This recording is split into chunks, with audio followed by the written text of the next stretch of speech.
Hello नमस्कार सुप्रभात मेरे शेर से न्यू स्टडी पॉइंट टू गौरव सर में आप सभी का स्वागत है। तो प्यारे साथियों, आज हम फिर दोबारा से आ चुके हैं आपके बीच। जब आएंगे तबाही मचाएंगे सीरीज के अंदर। तो प्यारे साथियों, आज हम लेके चलेंगे अपने भारत के प्रमुख त्योहारों को। तो आइए प्यारे साथियों, बिना देरी के, क्योंकि हमें इस क्लास में सिर्फ 10 दिन का टाइम है हमारे पास। जैसे मैंने आपको कल की क्लास में बताया था कि हमारे पास ज़्यादा टाइम नहीं है, हम जल्दी से जल्दी सारे टॉपिक निपटाने की कोशिश करेंगे। तो आइए प्यारे साथियों, बिना देरी के अपनी क्लास की तरफ चलते हैं। इतने आप कर दें वीडियो को शेयर, तो अपने साथियों के साथ, इतने अपने सभी साथियों के साथ वीडियो को शेयर कर दें, जिससे कि सभी को पता चल जाए, और इसे लाइक कर दें, जिससे कि मेरा थोड़ा कॉन्फिडेंस जो है वो बढ़ जाएगा। और सभी को इसके बारे में बताएं कि हमारी एक बेहतरीन क्लास शुरू हो चुकी है। आइए, जिसमें हम देखेंगे आज प्रमुख त्योहार। आज से पहले हमने आपसे पहले आपने बहुत सी ऐसी क्लासें देखी होंगी जिसमें आपको त्योहार मिले होंगे, त्योहार पढ़ने को मिले होंगे। लेकिन आज की क्लास के देखने के बाद आपको कभी भी दोबारा किसी क्लास को देखने की कोई जरूरत नहीं पड़ेगी कि हमारे एग्जाम में कोई त्योहार आया और हमारे जो है हमने पढ़ा नहीं था, हमारे ध्यान नहीं आया था। मैं आपको सारे वो क्वेश्चन लिखवाऊंगा, सारे के सारे राज्यों के लिखवाऊंगा इस क्लास के अंदर। जो महत्वपूर्ण बन सकता है सवाल, में उसी सभी के बात करूंगा।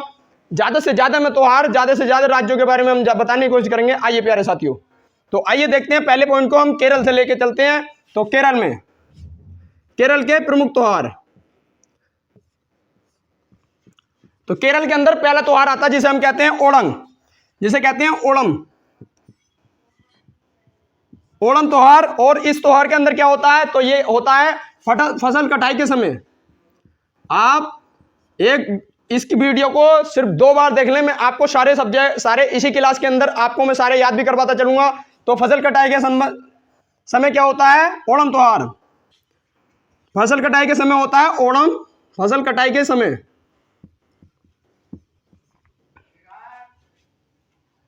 फसल कटाई में तो आप ऐसे मान के चलें जैसे ओणम। तो फिर ये वीडियो आपको याद कराने के लिए बनाई गई है। ओणम, ओणम का मतलब होता है पागल। ओणम ऐसे मान के चलें जैसे पागल। तो जब आदमी कटाई करता है तो पागल कैसे हो जाता है, पागल। तो और जब वो शाम को करेले की सब्जी खाता है या दोपहर में आके करेले की सब्जी खाता है तो उसका दिमाग और ज्यादा खराब हो जाता है। तो आप इससे ध्यान रख सकते हैं। अगला देखते हैं अपना अट्टुकल पोंगल। अट्टुकल पोंगल, अट्टुकल पोंगल त्योहार कहां से लिया गया। ये वीडियो ज्यादा लंबी हो जाएगी, मैं आपको सिर्फ जल्दी जल्दी जानकारी बता देता हूं। ये महिलाओं का सबसे बड़ा जो धार्मिक त्योहार है वो कौन सा है, तो अट्टुकल पोंगल। और पोंगल कहां पर होता है, तो तमिलनाडु में। अट्टुकल पोंगल महिलाओं का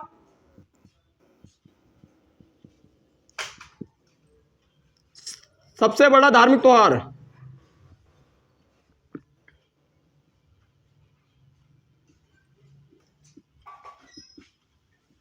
धार्मिक त्योहार। अगला हम नोट कर लें, त्रिशूलपुरम त्योहार। त्रिशूलपुरम त्योहार, त्रिशूलपुरम त्योहार, त्रिशूलपुरम त्योहार। और ये हमारा कहां होता है, तो ये होता है, ये कौन से मंदिर के अंदर होता है, तो वडक्कुलम नाथम मंदिर। कौन सा मंदिर है, तो है वडक्कुल नाथन मंदिर। ये मंदिर है तिरुवनंतपुरम के अंदर, और वहीं पर होता है कौन सा, त्रिशूलपुरम त्योहार। तो आइए प्यारे साथियों, अगले को देखते हैं, थय्यम। थय्यम, थय्यम त्योहार भी कहां का है, तो ये है थय्यम। थय्यम त्योहार कहां का है, तो ये भी है केरल का। आइए प्यारे साथियों, अगला देखते हैं।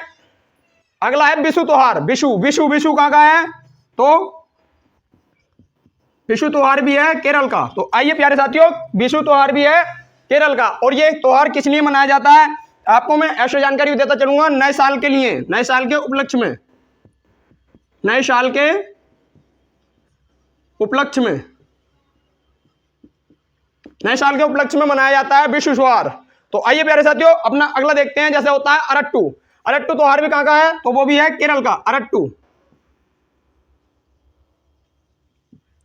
अरट्टू त्योहार भी है केरल का। और ये होता है श्री कृष्ण स्वामी मंदिर के अंदर। श्री कृष्ण स्वामी मंदिर,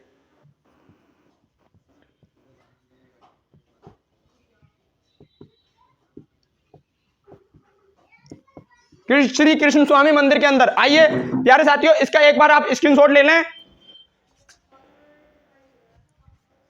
अगर आपने स्क्रीनशॉट ले लिया हो तो प्यारे साथियों अब अपने अगले पॉइंट की तरफ चलते हैं। अगला त्योहार देखते हैं, अगला राज्य देखते हैं। अगला हमारे पास आता है असम। मैं आपको एक क्लास के अंदर जितने इंपॉर्टेंट सवाल हो सकते हैं मैं सारे त्योहार लिख पाऊंगा। आप सिर्फ 2 बार देख लें, ये क्लास आपको याद हो जाएगी। देखते हैं अपना असम। असम के अंदर कौन कौन से महत्वपूर्ण त्योहार हैं इनके बारे में हम आज लिखते हैं। तो आइए प्यारे साथियों, जैसे कि हमारा आता है पहला बिहू महोत्सव। बिहू वहां का डांस भी है और महोत्सव भी। तो आइए प्यारे साथियों, बिहू महोत्सव।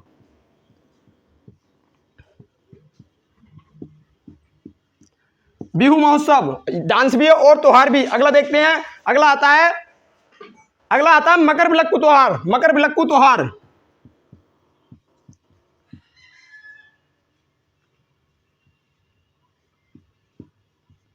मकरबिलक्कू त्योहार। और ये कहां होता है? ये होता है अंबुबाची के मेले में।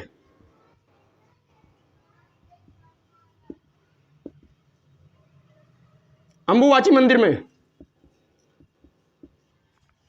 अगला त्योहार को हम देखते हैं। अगला त्योहार हमारे पास आता है हमारे पास बैको पर्स, बैको महोत्सव।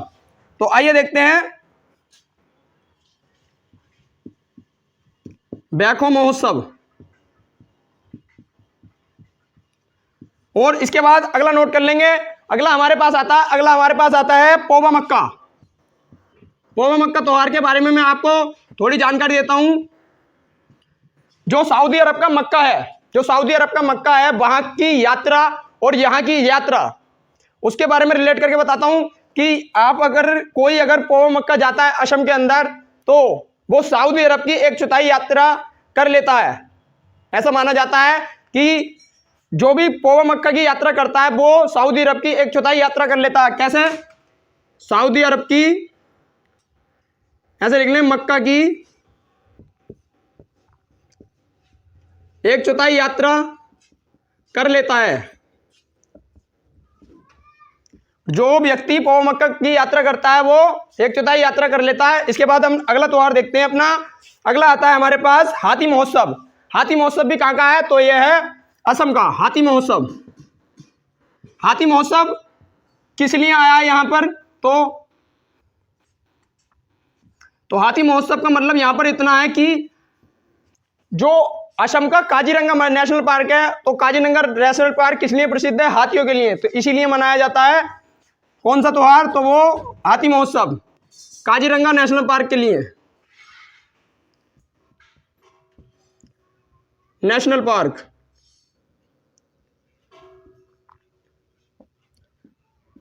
नेशनल पार्क की मैं आपको अगली क्लास में नेशनल पार्क की वीडियो बना दूंगा, आप उसे देख लेना। नेशनल पार्क से भी आपका कोई क्वेश्चन नहीं छूटेगा। वैसे तो नेशनल पार्क बहुत हैं, लेकिन मैं इंपोर्टेंट आपको सारे नेशनल पार्क हल करा दूंगा। तो प्यारे साथियों, अब अपने अगले राज्य को देखते हैं। अगला राज्य हमारे पास आता है मध्य प्रदेश। तो मध्य प्रदेश के प्रमुख त्योहारों की हम बात करते हैं। आप नोट जरूर करते चलें या इस क्लास को 2 बार देख लें, आपका काम हो जाएगा। तो अगला राज्य देख लेते हैं, मध्य प्रदेश।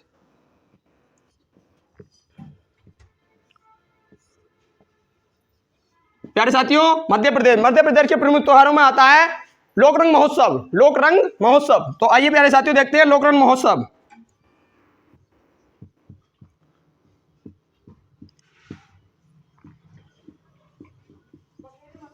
और ये कैसा महोत्सव है? तो ये आदिवासी महोत्सव है।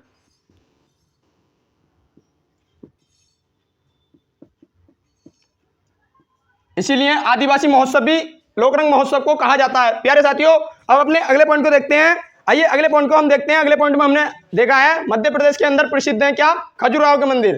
तो आपने सिर्फ इतना सुना होगा कि खजुराहो के मंदिर कहां पर है? मध्य प्रदेश में। आपको मैं एक्स्ट्रा जानकारी के बारे में भी बताता हूं, तो आप इतने लिख लें पहले। खजुराहो महोत्सव,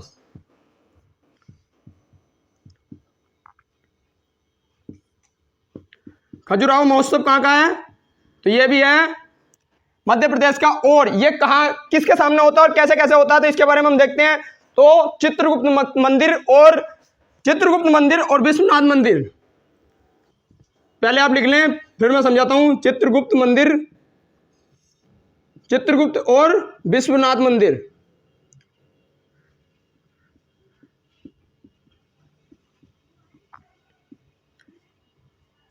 चित्रगुप्त मंदिर और विश्वनाथ मंदिर के ही सामने है खजुराहो मंदिर। खजुराहो मंदिर 5 मंदिर हैं, जिसमें से प्रसिद्ध है कांदरिया महादेव का मंदिर। वहीं पर लगता है हर साल खजुराहो महोत्सव। तो प्यारे साथियों, इसके बारे में मैंने आपको बताया। इसके बाद अगला पॉइंट हम देखते हैं। अगला पॉइंट हमारे पास आता है कुंभ मेला। कुंभ मेला भी हमारे कहाँ लगता है? तो मध्य प्रदेश के उज्जैन में। तो प्यारे साथियों, देखते हैं कुंभ मेला। कुंभ मेला और ये कहां लगता है? उज्जैन में। उज्जैन कौन सी नदी के किनारे? तो उज्जैन है, उज्जैन कौन सी नदी के किनारे? तो उज्जैन, याद नहीं आ रहा, क्षिप्रा नदी। उज्जैन कौन सी नदी के किनारे? तो क्षिप्रा नदी के किनारे। इसके बाद कुंभ मेले के बाद, और कुंभ मेले की मैं आपको जानकारी दे दूं, ये 2 तरह से होता है। एक होता है अर्ध कुंभ और एक होता है पूर्ण कुंभ। तो पूर्ण कुंभ साल में 6 बार, पूर्ण कुंभ जो होता है वो 6 जगह लगता है, जबकि अर्ध कुंभ जो होता है वो भारत में 4 जगह लगता है, जिनके बारे में आपको अगली क्लासों में बताऊंगा। हर मेले के बारे में जानकारी दूंगा प्यारे साथियों। तो आइए अगले त्योहार को हम देखते हैं। अगला त्योहार हमारे पास आता है, अगला त्योहार आता है नागाजी का मेला। तो आइए प्यारे साथियों, देखते हैं अपने अगले पॉइंट को।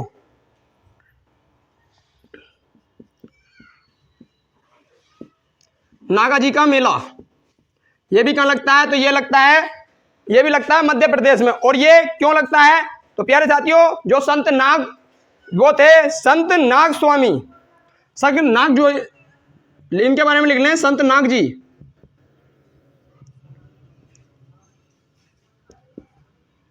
नाग जी की श्रद्धांजलि पर,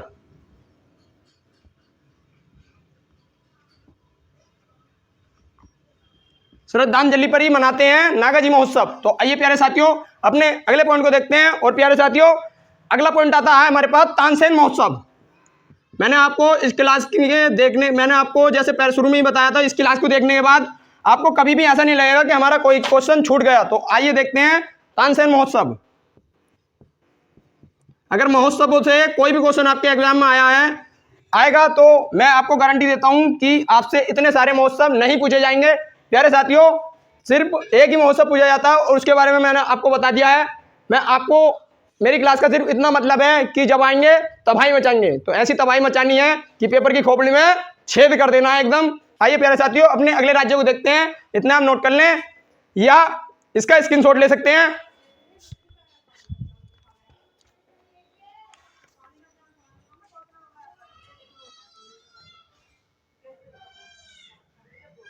अगर नोट कर लिया हो तो प्यारे साथियों, बिना देरी के अपने अगले को चलते हैं। और अगला आप नोट कर लें, तमिलनाडु। तमिलनाडु के प्रमुख त्योहार। तो आइए प्यारे साथियों, तमिलनाडु के प्रमुख त्योहारों के बारे में बात करते हैं। तमिलनाडु,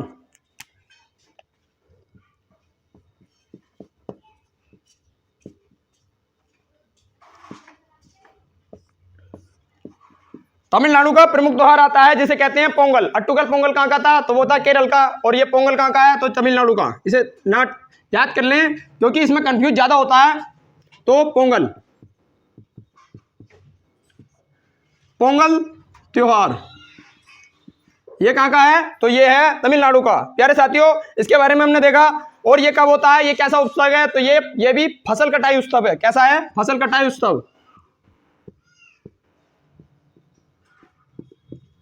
फसल कटाई उत्सव कौन सा है? तो ये है पोंगल महोत्सव। तो आइए प्यारे साथियों, इसके बारे में हमने देखा। और इसके बाद हम अगले की जानकारी लेते हैं। अगला हमारे पास आता है जिसे कहते हैं थाईपुसम त्योहार। थाईपुसम, तो थाईपुसम के बारे में हम देखते हैं। थाईपुसम,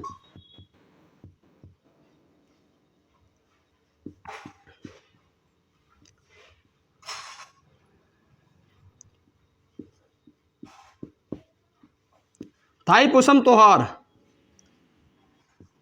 थाईपुसम त्योहार के बारे में हम जानकारी लेते हैं। और थाईपुसम का त्योहार हमारा कहाँ का है? तो वो भी है तमिलनाडु का। तमिलनाडु का है थाईपुसम त्योहार। और ये कैसा प्रतीक होता है? तो ये पश्चाताप का प्रतीक है, यानी कि किसी की बात का पश्चाताप करने के लिए कैसा प्रतीक है? तो आपसे पूछा जा सकता है कि पश्चाताप का प्रतीक।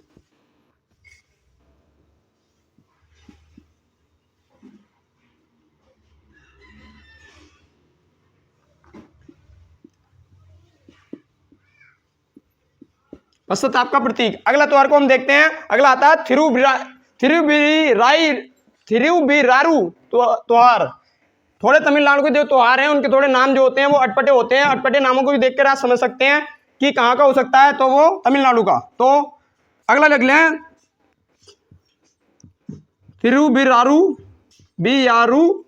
त्योहार कहाँ का है ये, तो ये भी है तमिलनाडु का। और तमिलनाडु में इसके त्योहार का मतलब है, तो इसे कहाँ मनाया जाता है, तो इसे मनाया जाता है तंजावुर के अंदर। और ये कैसा त्योहार है, तो ये एक संगीत त्योहार है।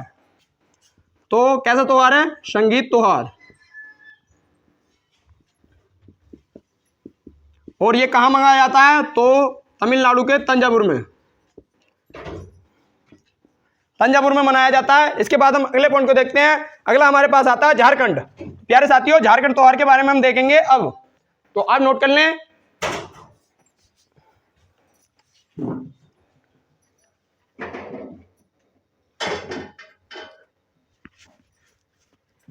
नोट कर लिया हो तो चलते हैं अपने अगले पॉइंट को। झारखंड का पहला ही जो सबसे इंपॉर्टेंट महोत्सव है उसे कहते हैं सरुल महोत्सव। तो आइए प्यारे साथियों, झारखंड को देखते हैं। झारखंड का जो प्रसिद्ध त्योहार है वो है सरुल महोत्सव।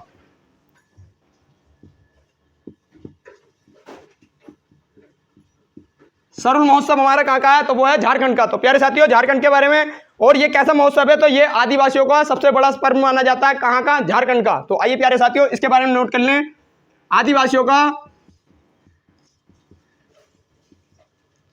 आदिवासियों का सबसे बड़ा पर्व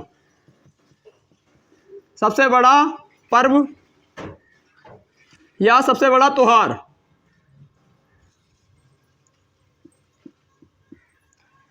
अगला हम देखते हैं। अगला आता है कर्मा महोत्सव। कर्मा महोत्सव भी कहाँ का है, कर्मा महोत्सव और फगुआ महोत्सव। तो इनके बारे में देख लें। कर्मा महोत्सव और फगुआ महोत्सव भी कहाँ के हैं।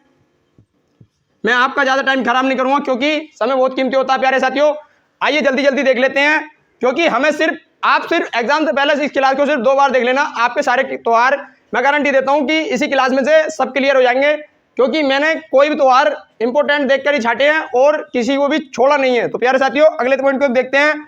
और आपसे पूछा जा सकता है कि फगुआ त्योहार जो है ये कैसा त्योहार है, तो ये झारखंड की होली मानी जाती है। तो आप लिख लें, झारखंड की होली।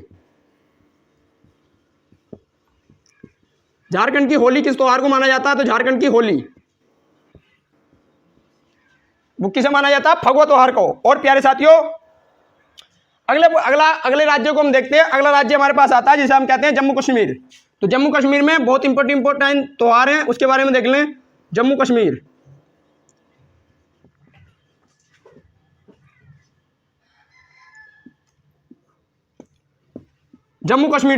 में कैसे कैसे संबंधित है, तो इसके बारे में हम देखते हैं। जम्मू कश्मीर में पहला आता है हैरात महोत्सव।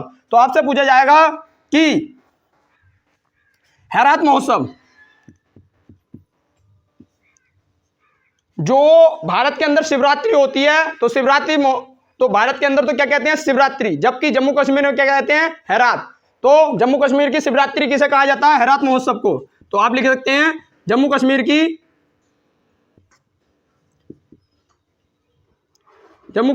शिवरात्रि।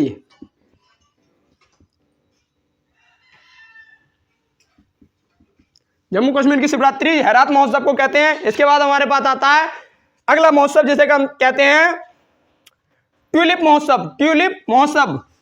और ये ट्यूलिप महोत्सव क्यों मनाया जाता है, क्योंकि एशिया का सबसे बड़ा गार्डन कौन सा है, तो वो कौन सा गार्डन है, तो ट्यूलिप गार्डन। तो ट्यूलिप महोत्सव भी कहाँ का है, तो ट्यूलिप महोत्सव है जम्मू कश्मीर का। और ये क्या है, और ट्यूलिप गार्डन क्या है, ये एशिया का सबसे बड़ा गार्डन।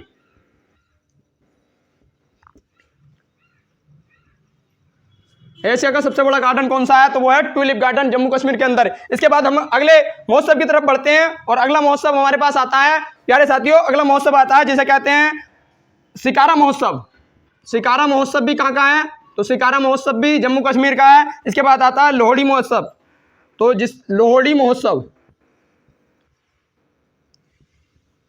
लोहड़ी महोत्सव ये भी कहाँ का है, ये भी जम्मू कश्मीर का है। और शिकारा के बारे में बताया गया सिकारा। सिकारा वहां की एक प्रसिद्ध जगह है।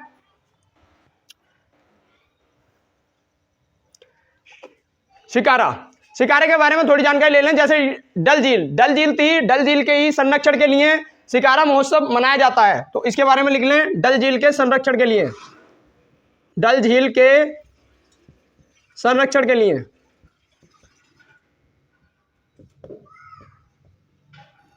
डल झील के संरक्षण के लिए शिकारा महोत्सव मनाया जाता है। और इसके बाद और इस आपसे पूछा जा सकता है कि शिकारा महोत्सव की शुरुआत कब से हुई थी। मैं आपको ज़्यादा से ज़्यादा पॉइंट लिखवाने की कोशिश करूंगा, क्योंकि मेरी क्लास का एक ही मतलब है कि जब आएंगे तबाही मचाएंगे का मतलब यही है कि मेरी क्लास से कोई भी पॉइंट छूटे नहीं, जिससे कि आपको मेरे ऊपर कोई सवाल करने का मौका ही ना मिले कि आपकी क्लास से हमने पढ़ा और आपकी क्लास से क्वेश्चन नहीं आया।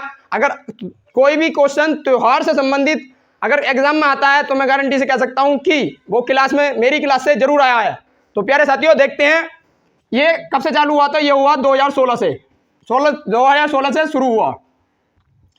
आप इसका स्क्रीनशॉट ले सकते हैं, नोट कर सकते हैं, या तो मेरी क्लास को सिर्फ 2 बार देख लें, आपको नोट हो जाए, आपको याद हो जाएंगे खुद ही, क्योंकि कोई इतने भारी त्योहार नहीं होते हैं, सब याद ही हो जाते हैं। प्यारे साथियों, मैं आपको हर चीज बोल बोल कर लिखवा रहा हूं, बार बार मैं आपको बोल रहा हूं। मैं चाहता तो शांति से लिखवा भी सकता था, लेकिन बोल के लिखने का एक अलग ही मजा होता है। तो प्यारे साथियों, अगला देखते हैं पश्चिम बंगाल। पश्चिम बंगाल के त्योहारों की हम बात करते हैं। पश्चिम बंगाल, पश्चिम बंगाल में जो सबसे महत्वपूर्ण त्योहार है उसे हम कहते हैं दुर्गा महोत्सव, जिसे कहते हैं दुर्गा पूजा। आप मुझे यह बताएं कि दुर्गा पूजा जो है ये कैसी धरोहर है, हमारी कैसी धरोहर है दुर्गा पूजा। तो अमूर्त धरोहर है या मूर्त धरोहर है। हमारे भारत में कितनी धरोहर हैं? तो 40 धरोहर हैं। इसकी वीडियो में आपको अगली क्लास में दे दूंगा। तो हमारे कितनी धरोहर हैं? तो 40 भी कौन सी है? तो 40 भी है धोलावीरा, और 39 भी कौन सी है? तो रामप्पा मंदिर। इसे कब शामिल किया गया था? तो इसे किया गया इन दोनों को 2021 के अंदर। इनके बारे में मैं आपको सारी जानकारी बताऊंगा। प्यारे साथियों, अगला देखते हैं। अगला त्योहार हमारे पास आता है जिसे हम कहते हैं पोइला महोत्सव। पोइला महोत्सव, पोइला महोत्सव भी कहां का है? तो वो ये भी है जम्मू, कहां का? पश्चिम बंगाल का। और ये क्या है? तो ये पोइला संप्रदाय का नव वर्ष किसे माना जाता है? तो पोइला संप्रदाय का नव वर्ष। मैंने आपको ढूंढ कर सभी जानकारी इंपोर्टेंट बताने की कोशिश करी है। प्यारे साथियों, अगला देखते हैं। अगला हमारे पास आता है जिसे हम कहते हैं तेलंगाना। तेलंगाना के बहुत महत्वपूर्ण त्योहार हैं और आपसे पूछे भी जा सकते हैं। तो तेलंगाना के बारे में हम देखते हैं। तेलंगाना के प्रमुख त्योहारों में पहला नंबर आता है जिसे हम कहते हैं मेतराम यात्रा। मेतराम यात्रा,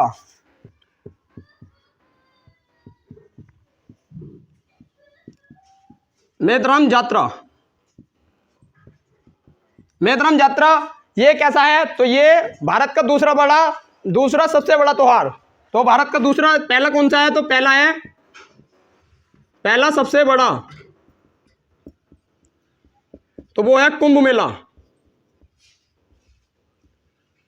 और दूसरा कौन सा है? तो दूसरा सबसे बड़ा, तो वो कौन सा है? तो मेतराम यात्रा।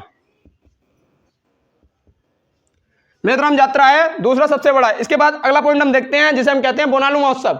बोनालू महोत्सव के बारे में बात करते हैं। बोनालू महोत्सव कौन सा है? तो बोनालू महोत्सव, और ये कैसे संबंधित है, इसमें कैसे कैसे क्या होता है? तो प्यारे साथियों, जो बोनालू महोत्सव है इसमें महाकाली की पूजा की जाती है। प्यारे साथियों, अब देखते हैं, इसे आप नोट कर सकते हैं कि महाकाली की पूजा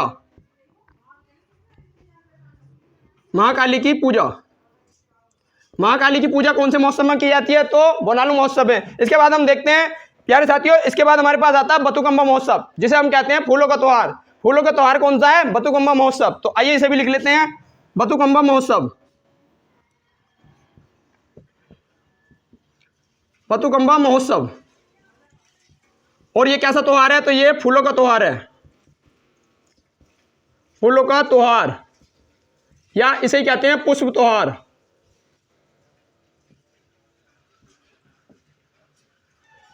प्यारे साथियों, तेलंगाना के बारे में भी मैंने बता दिया, आप इसे नोट कर लें। इतने अपने अगले पॉइंट की तरफ चलते हैं। और प्यारे साथियों, आप इसे वीडियो को शेयर कर दें और अपने सभी साथियों के बता दें कि एक इंपॉर्टेंट क्लास चलती है।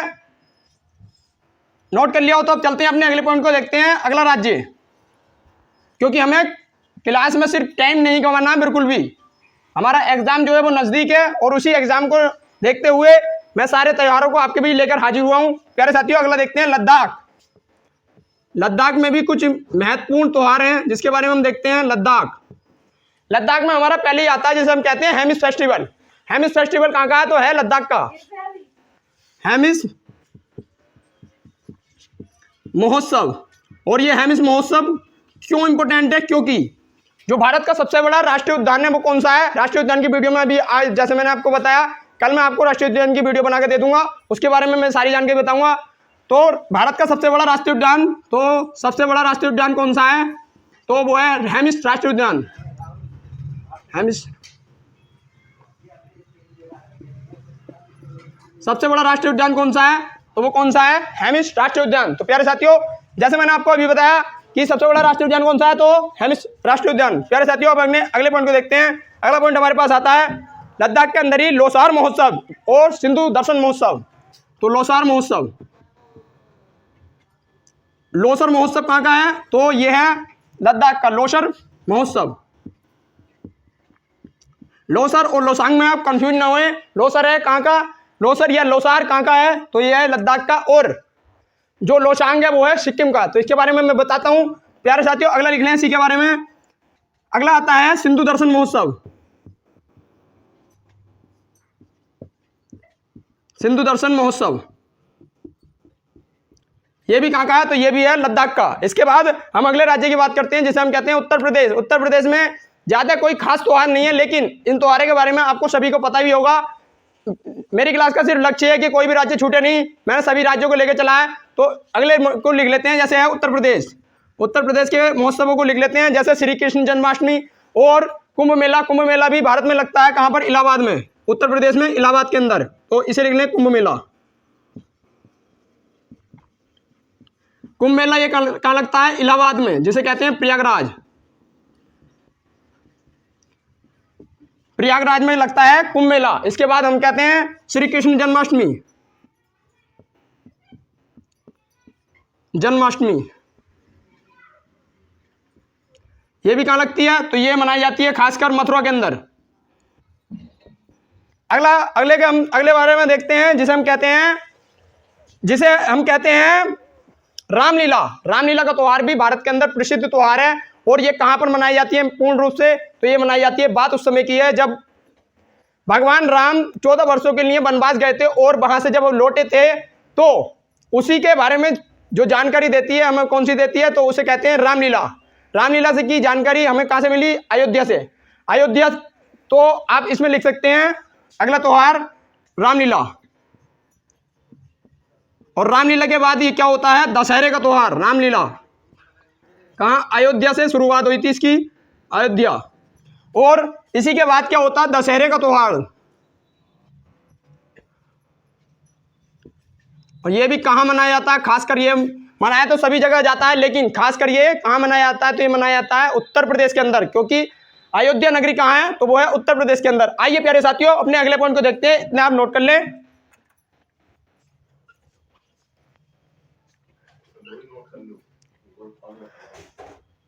तो प्यारे साथियों, अगर नोट कर लिया हो तो चलते हैं हम अपने अगले पॉइंट की तरफ। आइए प्यारे साथियों, इसे मिटा देते हैं। आइए प्यारे साथियों, देखते हैं अपने अगले पॉइंट को, जैसे है उत्तराखंड। तो उत्तराखंड के अंदर जो प्रमुख त्योहार हैं जिसे हम कहते हैं मकर संक्रांति। मकर संक्रांति प्यारे साथियों, मनाई तो सभी जगह जाती है, लेकिन प्रमुख रूप से कहाँ मनाई जाती है? तो प्रमुख रूप से मनाई जाती है कहाँ? उत्तराखंड के अंदर। इसके बाद हमारा पास अगला त्योहार आता है जिसे हम कहते हैं लोसार महोत्सव। लोसारनी जिसे हम कहते हैं हरेली महोत्सव, जिसे कहते हैं हरेला। हरेला त्योहार कहाँ का है? तो वो है उत्तराखंड का। हरेला त्योहार कहाँ का है? उत्तराखंड का। और इसके बाद अगला देख लें उत्तराखंड का, इसे आप हिंदी में लिख लें उत्तराखंड, क्योंकि मैं आपको इससे कुछ बताना चाहता हूं। उत्तराखंड और ये कहाँ का है, तो ये है उत्तराखंड का। प्यारे साथियों, हरेला के बाद हम अगला त्योहार हम देखते हैं जिसे क्या कहते हैं, भिरोली त्योहार। तो भिरोली त्योहार भी कहाँ का है, तो देख लें अगले त्योहार को।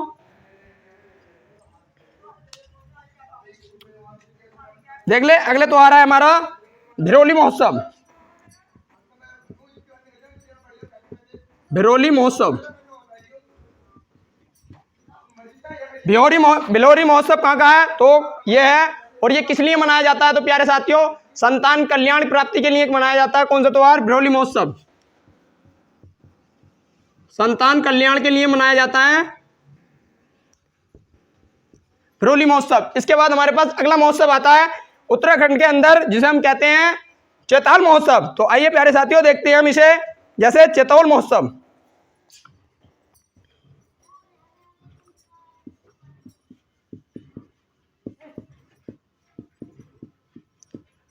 प्यारे साथियों अब अपने अगले राज्य की तरफ चलते हैं। उत्तराखंड का मतलब मैं ये बता रहा था क्योंकि इसमें रा है तो इसमें आकर डंडा आ रहा है, उसमें भी आकर डंडा आ रहा है, इससे आप पहचान कर सकते हैं। ऐसा ही है हरेली, हरेली कहाँ का, छत्तीसगढ़ का। तो प्यारे साथियों अगला हम नोट कर सकते हैं छत्तीसगढ़। छत्तीसगढ़ के बारे में मैं आपको बताता हूं, तो आप यही नोट कर लें छत्तीसगढ़।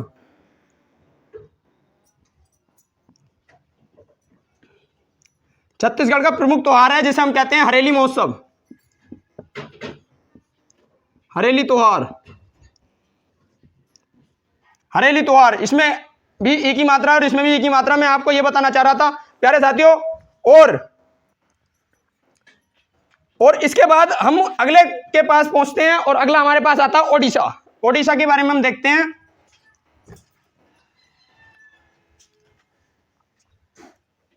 आप नोट कर लें ओडिशा। ओडिशा में है, ओडिशा के 3 प्रमुख त्योहार हैं ओडिशा।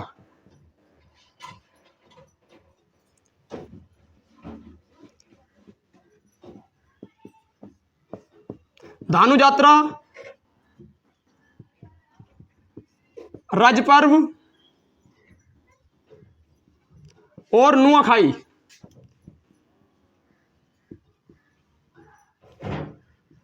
ये तीनों त्योहार कहाँ के हैं, तो ये हैं ओडिशा के। प्यारे साथियों वीडियो लंबी हो चुकी है इसलिए मैं आपको जल्दी जल्दी लिखवा देता हूँ, सिर्फ आपको वीडियो देख लेना, इसी से काम हो जाएगा। हिमाचल प्रदेश के हैं, हिमाचल प्रदेश का त्योहार है जिसे हम कहते हैं फागली त्योहार। फागली त्योहार, फागली त्योहार कहाँ का है, और इसे ही कहते हैं लौसार महोत्सव। प्यारे साथियों लौसार में और इसमें कंफ्यूज मत होना, वो लोसर है और ये लौसार है और वो लोशिंग है, तो तीनों अलग अलग हैं। लौसार महोत्सव, लौसार भी इसे कहते हैं फागली महोत्सव को। इसके बाद अपना देखते हैं अगले के बारे में हम जानकारी लेते हैं जिसे कहते हैं मणिपुर। मणिपुर का भी एक प्रमुख त्योहार है जिसे कहते हैं सिरई लीली त्योहार। तो आइए प्यारे साथियों सिरई लीली त्योहार, सिरई लीली त्योहार।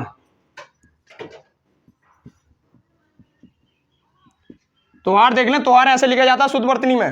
अगला देखते हैं, अगला आता है हमारे पास नागालैंड। नागालैंड में नागालैंड का त्योहार आता है हमारे पास जिसे हम कहते हैं, नागालैंड का प्रमुख त्योहार है जिसे हम कहते हैं हॉर्नबिल महोत्सव।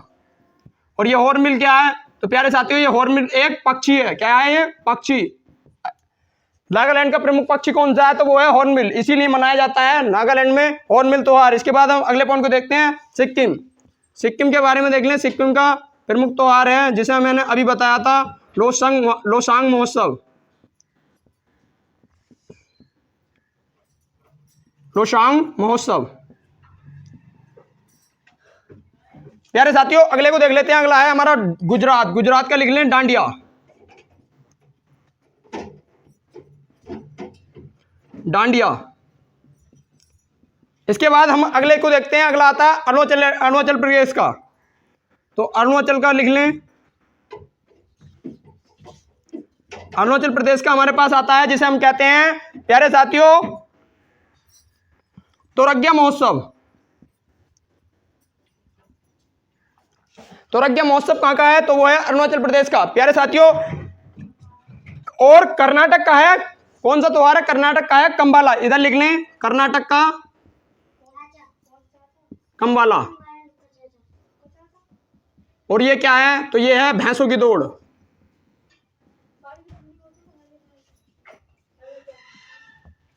प्यारे साथियों मैंने आपकी क्लास में सबको निपटाने की कोशिश की और सारे त्योहारों को बताने की कोशिश की। प्यारे साथियों, अगर आपको ये वीडियो पसंद आई हो तो वीडियो को लाइक कर दें और अपने सभी साथियों को शेयर कर दें, जिससे कि सभी को पता चल जाए कि एग्जाम से पहले इस क्लास को देख के जरूर जाएं कि आपके जितने भी, अगर आपके एग्जाम के अंदर कोई भी सवाल अगर महोत्सवों से या मेलों से बनता है तो वो इस क्लास से नहीं छूटे, कि बाद में आपको अफसोस नहीं होना चाहिए कि हमने क्लास नहीं देखी और हमारे ये त्योहार हैं ये छूट गए। तो प्यारे साथियों, इसका आप ध्यान रखें। और आपको मैं बता दूं कि हमारी क्लास हर रोज चलती है। हमारी कौन सी क्लास, तो हम हर रोज हमने जैसे अभी कुछ दिन पहले ही शुरू किया है भारत का संविधान, तो उस क्लास में भी आप मिल सकते हैं मुझसे हर रोज 2 PM पर। और ये क्लास हमारी एग्जाम रिलेटिव क्लास है, इसमें मैं आपको स्टैटिक जीके के सभी पॉइंट क्लियर कराऊंगा 1 by 1। जैसे मैंने आपको कल पढ़ाई थी जीएसटी से संबंधित जितने भी क्वेश्चन बन सकते हैं मैंने सभी को बताया। अगर उसके आपको देखना है तो मैं आपको डिस्क्रिप्शन में उसका लिंक दे दूंगा। तो प्यारे साथियों, अब चलते हैं और विदा लेते हैं। जय हिंद, जय भारत।